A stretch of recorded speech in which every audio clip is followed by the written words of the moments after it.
मित्रों, 9 अगस्त 2020 को देश भर के किसान, मजदूर, मछुआरे, बटाईदार, आदिवासी एक देशव्यापी अभियान चलाने जा रहे हैं जिसका नारा है कारपोरेट भगाओ, किसानी बचाओ। अब जानते हैं कि जब से कोरोना संकट आया है, देश के किसानों ने कड़ी मेहनत करके ये सुनिश्चित किया है कि देश के अनाज भंडार भरे रहें ताकि देश का कोई भी नागरिक भूखा ना सोए। हमें उम्मीद थी कि केंद्र की सरकार किसानों को इस संकट के दौर में राहत देगी, परंतु आरएसएस भाजपा की सरकार ने जो नीतियां लागू की हैं उससे देशी और विदेशी कारपोरेटों को बढ़ावा दिया गया है, खेती में उनका नियंत्रण बढ़ रहा है और गांव के दलाल और दबंग लोग मजबूत हो रहे हैं। इन परिस्थितियों को देखते हुए देश के 250 संगठनों के किसान मंच अखिल भारतीय किसान संघर्ष समन्वय समिति ने ये अपील जारी की है कि हम कारपोरेट भगाओ, किसानी बचाओ का एक आंदोलन शुरू करें। अखिल भारतीय किसान मजदूर सभा भी इस मंच का हिस्सा है। कोरोना भगाने के नाम पर सरकार बार बार लॉकडाउन कर रही है। इसका देश की जनता पर क्या असर पड़ा है? भूख बढ़ी है, बेरोजगारी बढ़ी है, महंगाई बढ़ी है, खेती की लागत महंगी होती गई है, डीजल और बिजली के दाम सरकार ने बढ़ा दिए हैं, फसल के रेट की कोई गारंटी नहीं है, बिक्री की कोई गारंटी नहीं है, किसान कर्जों में फंस रहे हैं और उल्टा उनको उनकी जमीन से बेदखल किया जा रहा है। समाज की हालत ऐसी है कि स्कूल बंद हैं तो बच्चों की शिक्षा की कोई सुरक्षा नहीं है, अस्पताल बंद हैं तो बूढ़े माँ बाप के इलाज की कोई सुरक्षा नहीं है। प्रवासी मजदूरों का जो बुरा हाल सरकार ने किया, आपने देखा कि उनके पास खाना नहीं था, इलाज नहीं था और उनको मजबूर किया गया कि वो हजारों किलोमीटर दूर अपने गांव पैदल चलकर पहुंचे क्योंकि उनकी यात्री सवारियों को बंद कर दिया गया था। ऐसे दौर में सरकार ने 5 जून 2020 को 3 अध्यादेश पारित किए हैं जो खेती से जुड़े हुए हैं। इनको ध्यान से समझना बहुत जरूरी है। पहला अध्यादेश आवश्यक वस्तु कानून को बदल देता है।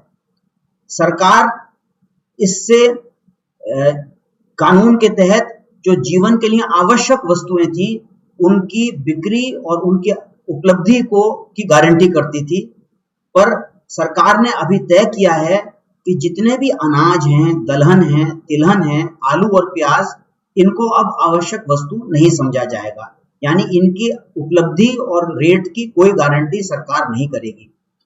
निश्चित तौर पर जनता के लिए खाने का संकट बढ़ जाएगा। सरकार ने तय किया है कि अनाज, दलहन, तिलहन पर नियंत्रण अब तभी होगा जब पिछले साल की तुलना में इस साल उसका रेट 1.5 गुना हो जाए। अगर इससे कम बढ़ेगा तो सरकार कोई नियंत्रण नहीं करेगी। इसी तरह सब्जी और फलों पर नियंत्रण तभी होगा जब उनका रेट 2 गुना हो जाए। दूसरा जो कानून सरकार ने पारित किया है वो है मंडी कानून से संबंधित, और इस अध्यादेश को सरकार ने कहा है कि ये आमदनी आश्वासन का कानून है। आप जानते हैं कि मंडियों में बड़े व्यापारियों, कारपोरेट और सूदखोरों को खरीदने की कोई अनुमति नहीं हुआ करती थी, उनको लाइसेंस नहीं मिलता था। अब ये रुकावट समाप्त हो जाएगी क्योंकि फसलों को मंडी के बाहर बिकने की अनुमति दी जाएगी। पूरे देश को ई व्यापार के आंकड़ों से जोड़ दिया जाएगा। कंपनियों को फसलों का आयात निर्यात करने की भी छूट दे दी जाएगी। अभी जून में सरकार ने 5 लाख टन मक्का का आयात किया, 10,000 टन दूध का आयात किया, और जैसे ही ये आयात का आदेश हुआ तो इनके रेट बाजार में गिर गए और किसानों को इसका घाटा झेलना पड़ा। सरकार का कहना है कि कंपनियां अच्छा रेट देंगी। हम जानते हैं कि जब कंपनियां खरीदने आएंगी तो वो सस्ते से सस्ता रेट पर फसल को खरीदेंगी। सरकारी सुरक्षा अगर किसानों से हट जाएगी तो कंपनियों का नियंत्रण बढ़ जाएगा और किसानों को घाटा होगा। इस स्थिति को सरकार कहती है कि किसानों के लिए ये चयन की छूट है, वो चाहे जिसको बेचें। आप देखिए, बकरियों को शेर के साथ बांधकर सरकार कह रही है कि ये छूट मिल रही है बकरी को। हमें जान लेना चाहिए कि जो कंपनियां आ रही हैं उनकी कितनी बड़ी ताकत है। आज दुनिया में अनाज का 90% व्यापार 4 बड़ी पश्चिमी देशों की बहुराष्ट्रीय कंपनियां करती हैं। 10 बड़ी जो खाद्यान्न प्रसंस्करण कंपनी है, हर कंपनी का सालाना बजट 4 से 8 लाख करोड़ रुपया है और 82% बीज दुनिया का वो 10 बड़ी कंपनियां बेचती हैं। इनके नाम हैं ADM, Bunge, Cargill, Nestle, Pepsi, Bayer, Dreyfus, Walmart. और इनमें जो वॉलमार्ट है इसका अकेले अपना बजट भारत के देश के बजट से 1.5 गुने से ज्यादा है। तीसरा जो परिवर्तन सरकार लाई है वो मूल्य आश्वासन, यानी किसानों को उसका अपनी फसल का मूल्य मिलना चाहिए, और किसानों व कंपनियों को के बीच खेती में एक करार का एक व्यवस्था सरकार लेके आई है। इस करार में क्या होगा कि लागत का सामान यानी बीज, खाद, दवा किसान को कंपनी से लेनी होगी, रेट कंपनी तय करेगी। तो मूल्य आश्वासन कंपनी को मिलेगा क्योंकि कंपनी वो रेट महंगे पे बेचती है। आलू के ठेका खेती हो रही है, उसमें यही अनुभव है किसानों का। क्या पैदा कराएगी कंपनी किसान से, ये कंपनी तय करेगी क्योंकि अंत में उस माल को कंपनी ने बेचना है। कंपनी कैसा बीज बेचेगी उसमें वो नुकसानदायक जीएम बीज भी खुलेआम बेच सकती है क्योंकि अब तो ये उसके ठेके का सवाल है। और जो फसल पैदा होगी उस पे सारा अधिकार कंपनी का होगा, वही इसको खरीदेगी। तो हमारे देश के किसान जो छोटी छोटी खेती में अपने आवश्यकता के लिए अनाज बो लेते हैं और अपने खाने की पूर्ति साल भर की कर लेते हैं, उसकी गारंटी भी समाप्त हो जाएगी। इसी तरह से बटाईदार किसानों को भी यह अधिकार नहीं होगा कि वो पैदा किया हुआ गल्ला अपने घर में ले आए। इन ठेकों को कराने में गांव के बिचौलियों की बहुत बड़ी भूमिका होगी क्योंकि ठेका होने से पहले वो जमीन इकट्ठा करेंगे और इकट्ठा करके उस जमीन का जो है सौदा कराएंगे कंपनी के साथ। इसी तरह से बिक्री के समय पर वो फसल इकट्ठा करके उसकी बिक्री की गारंटी कराएंगे। निश्चित तौर पर इस योजना से गांव के दबंग ताकतवर होंगे। हम जानते हैं हमारे देश में एक समय अंग्रेजों ने नील की खेती कराई थी जिसमें गांव के दबंग जमींदार और अंग्रेजों ने बहुत फायदा उठाया था, और किसान आज तक याद करते हैं कि किस तरह से भुखमरी की स्थिति उस नील की खेती की वजह से आ गई थी। वैसी ही व्यवस्था ये आरएसएस भाजपा की सरकार ला रही है। इन अध्यादेशों का असर क्या होगा हमारे ऊपर? हम जानते हैं कि हमारे देश में केवल 22 फसलों का न्यूनतम समर्थन मूल्य घोषित होता है। इनमें से 20 फसलें वो फसलें हैं जिनको आवश्यक वस्तु से बाहर कर दिया गया है। 6 दलहन हैं, 7 तिलहन हैं और 7 अनाज की फसलें हैं। इसका मतलब है कि अब इनके न्यूनतम समर्थन मूल्य के घोषित होने का कोई मतलब नहीं बचेगा। सरकारी खरीद और भंडारण भी समाप्त हो जाएगा। एफसीआई के गोदाम भी बिकने लगेंगे। आपको पता होना चाहिए कि एफसीआई पर 2,65,000 करोड़ रुपए का कर्जा है इस समय, क्योंकि सरकार ने उसका पेमेंट नहीं किया है। निश्चित तौर पर वो कर्जा वसूली के लिए उसके गोदाम बेचकर ही सरकार कराएगी। जब एफसीआई के गोदाम नहीं होंगे तो राशन व्यवस्था भी समाप्त की जाएगी। ऐसा योजना विश्व व्यापार संगठन बहुत सालों से कर रहा है और भारत की पूर्व व आज की सरकारें भी इसको जो है नकदी में बदलकर कोशिश कर रही है कि राशन व्यवस्था को समाप्त कर दिया जाए। इससे जमाखोरी और कालाबाजारी को भी बढ़ावा मिलेगा। हमारी स्थिति में मांग है कि सबको राशन कार्ड हो या ना हो, सबको राशन देना हो चाहिए। देश के किसानों ने अनाज भरा हुआ है, ये देश की जनता के लिए है। हर व्यक्ति को, हर यूनिट को 15 किलो अनाज, 1 किलो दाल, 1 किलो चीनी, 1 किलो तेल देना चाहिए। सरकारी भंडार में आज की तारीख में 920 लाख टन अनाज भरा हुआ है। अगर सबको 15 किलो दिया जाए तो महीने का खर्चा केवल 140 लाख टन है। 6 महीने से ज्यादा का अनाज सरकार के पास है और अगली फसल में फिर आ जाएगा। तो क्यों नहीं देना चाहती सरकार? ये हमको मांग करनी चाहिए जोर से कि सरकार को ये अनाज देना चाहिए। बेरोजगारी कैसे दूर होगी? हम समझते हैं कि बेरोजगारी कंपनियों के आने से दूर नहीं होगी। कंपनियां जो हैं जमीनें अधिग्रहित करके उनको बर्बाद कर देती हैं। हमारी मांग है कि न्यूनतम मजदूरी दर पर कम से कम 200 दिन मनरेगा का काम दिया जाए। हम चाहते हैं कि गांव में गरीबों के विकास के लिए योजनाएं बने, उनके मकान बने, नागरिक सुविधाएं उन्हें मिलें, स्कूल बने, कंप्यूटर स्कूल बने, अस्पताल बने, सौर ऊर्जा छतों पर लगे, डेयरी का विकास हो, ऐसी फसलों के प्रसंस्करण का विकास हो जो किसानों की पहुंच तक है, और इन सारे कामों को मनरेगा से जोड़ा जाए। हम चाहते हैं कि सीलिंग की जमीन, सरकारी जमीनें, कछारी जमीनें, इनको गरीबों को बांटा जाए ताकि जीवन चलाने का साधन उनको मिल सके। हम चाहते हैं कि नदी के अंदर जो गहरी नदियों से नाव से बालू खनन किया जाता है उसकी छूट किसानों को, मजदूरों को हो ताकि वो बालू निकाल कर बेच सकें। हम चाहते हैं कि रेल चालू की जाए ताकि प्रवासी मजदूर जो जो मजबूरी में आए हैं उन वो मुफ्त में और सुरक्षित रूप से यात्रा करके वापस जा सकें, अगर शहरों में जहां जहां काम के लिए उनको वापस जाने की जरूरत है। हमने मांग की थी कि संपूर्ण कर्ज मुक्ति हो। हम कह रहे हैं कि आज इस संकट के दौर में कम से कम रबी की केसीसी कर्ज तो माफ कर दीजिए, एक नया खरीफ का केसीसी बिना ब्याज का कर्ज जो है किसानों को दे दीजिए, पशुपालन करने के लिए किसानों को दे दीजिए। इससे किसानों की आमदनी बढ़ेगी और देश का बाजार विकसित होगा। किसान खरीदने के लिए अपनी आमदनी के साथ बाजार में जाएगा तो देश की अर्थव्यवस्था मजबूत होगी। इसी तरह हम चाहते हैं कि जो गरीब लोग हैं, जो समूह के और माइक्रो फाइनेंस के लोन लिए हैं, कम से कम आज की तारीख में इस संकट में उनके कर्ज का ब्याज माफ कर दिया जाए और वसूली पर रोक लगा दी जाए। हमने सरकार से मांग की है कि डीजल पेट्रोल का दाम उसने इतना बढ़ा दिया है, करीब करीब 80 रुपए से पार चला गया है कई प्रांतों में, जबकि हवाई ईंधन केवल 42-43 रुपए लीटर बिक रहा है। ये महंगा होता है, ये इसमें अमीर लोग यात्रा करते हैं हवाई जहाज में, उनके लिए 42 रुपए, गरीबों के लिए 80 रुपए प्रति लीटर। टैक्स इस समय 52 रुपए है। जब 2014 में मोदी जी सरकार बना रहे थे तो उस समय अंतरराष्ट्रीय दाम $106 प्रति बैरल था, तब डीजल 55 रुपए बिक रहा था। आज अंतरराष्ट्रीय दाम डीजल का 40 रुपए के करीब है और डीजल जो है ये शहर में हमारे देश में 75 और 80 रुपए के रेट पर बिक रहा है।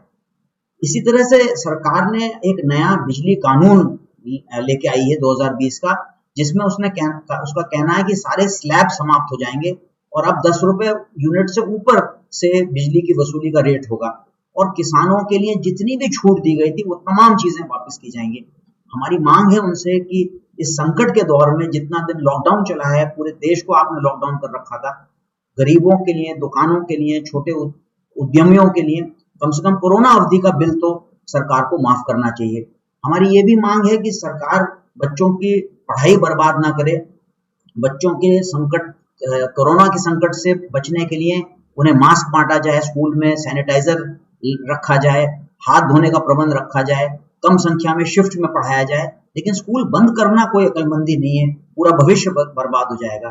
इसी तरह से स्वास्थ्य सेवाओं का जो करना चाहिए, तमाम निजी बड़े बड़े अस्पताल जो है वो कमाई में लगे हुए हैं, उन सबका राष्ट्रीयकरण किया जाना चाहिए। मुफ्त में और समान रूप से सभी को अच्छा इलाज दिया जाना चाहिए। हर गांव में हफ्ते में कम से कम एक बार डॉक्टर पहुंचाना चाहिए, क्योंकि ये बीमारी का मौसम है। एक इलाज की सरकारी व्यवस्था बहुत जरूरी है। कोरोना लॉकडाउन में हमने मुआवजे की मांग की है, क्योंकि हमारे खास किसान हैं जो सब्जी, फल और मछली और दूध पैदा करते हैं, उनको इस बीच बहुत भारी घाटा हुआ है, उनके पास बचने का कोई रास्ता नहीं है। तो उनके लिए एक विशेष योजना सरकार को देनी चाहिए और हर मेहनत करने वाले वयस्क व्यक्ति को 10,000 रुपए महीना दिया जाना चाहिए ताकि वो अपने और खर्चों को चला सके। तो सवाल उठता है, हम किसान संगठन के तौर पर इतनी बड़ी बड़ी मांगे कर रहे हैं, आखिरकार सरकार इसकी पूर्ति करेगी कहां से? हम आपको बता दें कि अभी सरकार ने बैंकों से 68,607 करोड़ रुपए 50 धनाढ्य लोगों का, धनाढ्य कंपनियों का और लोगों का कर्जा अभी अप्रैल में माफ किया है, जिसका खर्चा सरकार आपके ऊपर ला देगी। इसी तरह से बैंकों के ऊपर इस समय 8.5 लाख करोड़ रुपए का ऐसा उधार है जिसका ब्याज भी नहीं आ रहा है और सरकार को उम्मीद है कि इस साल ये 6 लाख करोड़ से और बढ़ जाएगा, यानी 14.5 लाख करोड़ हो जाएगा।